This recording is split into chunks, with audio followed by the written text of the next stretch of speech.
You're watching the Black Wonder Channel, where we discuss current events, geopolitics, and much more. Titusville, 1857. A most unlikely man alights from a railway car into the midst of this sleepy western Pennsylvania town on the shores of Oil Creek. Colonel Edwin Drake. He's from the Pennsylvania Rock Oil Company, and he's here on a mission to collect oil. Like Dr. Bill, Drake isn't really a colonel. The title is bestowed on him by George Bissell and James Townsend, a lawyer and a banker who started the Pennsylvania Rock Oil Company after they discovered they could distill the region's naturally occurring Seneca oil into lamp oil or kerosene. Drake is actually an unemployed railroad conductor who talked himself into a job after staying at the same hotel as Bissell the year before. Calling him a colonel, it is hoped, will help win the respect of the locals.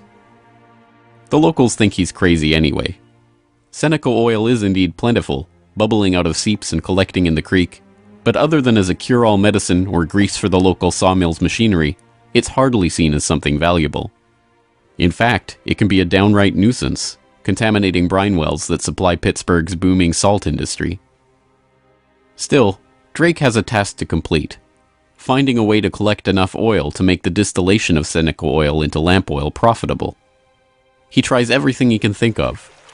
The Native Americans had historically collected the oil by damming the creek near a seep and skimming the oil off the top. But Drake can only collect 6 to 10 gallons of oil a day this way, even when he opens up extra seeps. He tries digging a shaft, but the groundwater floods in too quickly. By the summer of 1859, he's desperate. Drake is running out of ideas, Bissell and Townsend are running out of patience, and, most importantly, the company is running out of funds. He turns to Uncle Billy Smith, a Pittsburgh blacksmith who had experience drilling brine wells with steam-powered equipment. They get to work drilling down through the shale bedrock to reach the oil. It's maddeningly slow work, with the crude equipment struggling to get through 3 feet of bedrock a day. By August 27th, they've drilled down 69.5 feet. Drake has used the last of his funds, and Bissell and his partners have decided to close up the operation. On August 28th, they strike oil.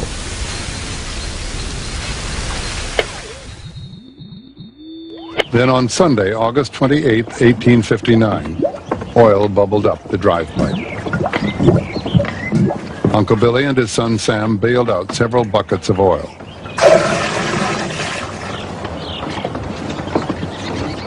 On Monday, the very day that Colonel Drake received his final payment and an order to close down the operation, they hitched the walking beam to a water pump, and the oil began to flow. The first oil was to sell for $40 a barrel. Years later, a local newspaper interviewed Uncle Billy about the day they struck oil. I commenced drilling, and at 4 o'clock I struck the oil. I says to Mr. Drake, "Look there, what do you think of this?" He looked down the pipe and said, "What's that?" I said, "That is your fortune."